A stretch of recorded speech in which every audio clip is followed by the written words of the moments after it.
الرحمن الرحیم۔ السلام علیکم ناظرین۔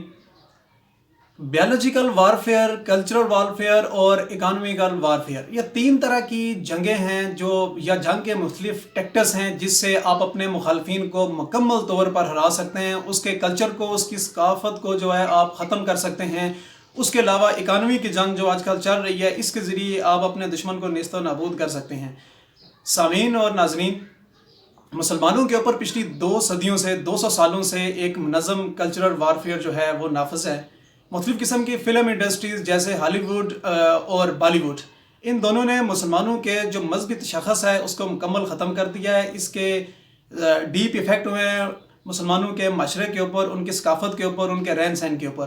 اب یہ جو دونوں فلم انڈسٹریز ہیں، بالی ووڈ اور ہالی ووڈ، انہوں نے اربوں ڈالر کمائے ہیں، بلکہ کھربوں ڈالر کمائے ہیں، صرف اور صرف جو لاس اینجلس ہے جہاں سے ہالی ووڈ پورا آپریٹ کر رہا ہے، اس کا جو سالانہ جو انکم ہے وہ دنیا کی 90 یا 95 کنٹریز سے زیادہ ہے۔ اسی طرح انڈیا کی ٹوٹل اکانومی جو ہے وہ بیس کر رہی ہے ان کے بالی ووڈ کے اوپر۔ اب یہ فلمیں بھی بناتے ہیں، پیسے بھی کماتے ہیں، اور ساتھ میں مسلمانوں کے کلچر کو بھی جو ہے مکمل تباہ کرتے ہیں۔ اس کا ڈیپ ایفیکٹ پڑا ہماری سوسائٹی کے اندر، ہمارے رہن سہن کے اوپر۔ اس سارے انویسٹمنٹ کے پیچھے ان کا ایک مقصد تھا مسلمانوں کے کلچر کو مکمل طور پر تباہ کرنا۔ اس ساری سچویشن کے اندر ایک ڈرامہ، صرف ایک ڈرامہ ترکی نے ڈیلس ارطغرل یا غازی ارطغرل لانچ کیا، جس نے ان کی کھربوں ڈالروں کی انویسٹمنٹ اور 100 یا 150 سال کی ان کی پلاننگ کو مٹی کے اندر ملا دیا۔ یہ ڈرامہ جب سے ترکی نے لانچ کیا، یہ ڈرامہ دنیا کی 158 کنٹریز کے اندر انتہائی اچھے طریقے سے چلا اور یہ سپر ہٹ بھی ہوا۔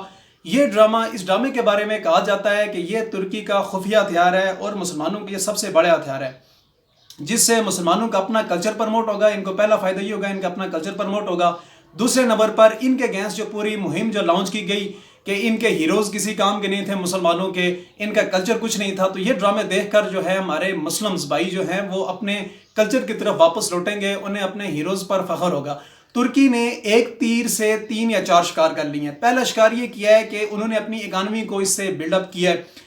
یہ ڈرامہ ان کی اکانومی کے میجرز کے اندر یا اس سٹیپ کی طرف ایک شاندار قدم ہے۔ دوسرے نمبر پر ترکی کو جو فائدہ ہوگا وہ اپنا کلچر پروموٹ کریں۔ تیسرے نمبر پر مسلمز کو یہ بینیفٹ ہوگا کہ وہ اپنے ہیروز کو دوبارہ ریمائنڈ کروا رہے ہیں۔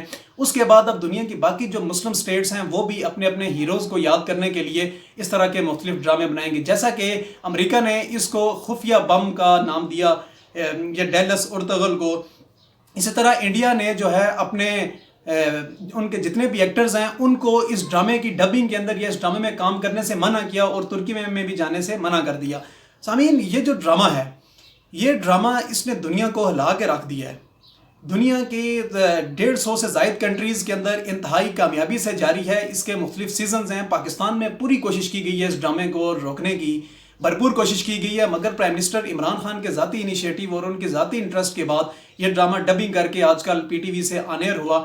یہ ڈرامہ دیکھ کر، یہ ڈرامہ اصل میں بنا گیا ہے ترک کئی قبیلے کے اوپر، اور جو ان کے عظیم حکمران تھے سلطان شاہ سے لے کر آگے غازی ارطغرل، اور ارطغرل سے آگے ان کی 35-36 آگے جو ہیں وہ جنریشنز جنہوں نے عظیم سلطنت عثمانیہ کی بنیاد رکھی اور دنیا کے 3 براعظموں کے اوپر انہوں نے اپنی کامیابی کے جھنڈے گاڑے رہے، اور مسلمانوں کو انہوں نے خاصا موٹیویٹ کیا رہا، اور انہوں نے مسلمانوں کو خاصا کمبائن بھی۔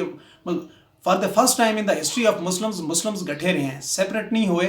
جب یہ سلطنت عثمانیہ ٹوٹی 1924 کے اندر، فرسٹ ورلڈ وار کے اندر، جب یہ پہلی جنگ عظیم ہار گئے تھے مسلمان، اوٹومان امپائر ٹوٹ گیا، تو اس کا نتیجہ کیا نکلا؟ آج شام کی حالت، عراق کی حالت، ٹھیک ہے، اب سب کے سامنے ہے۔ اس کے بعد یہ فلسطین کی ڈویژن ہوئی، اسرائیل وہاں پر بنا۔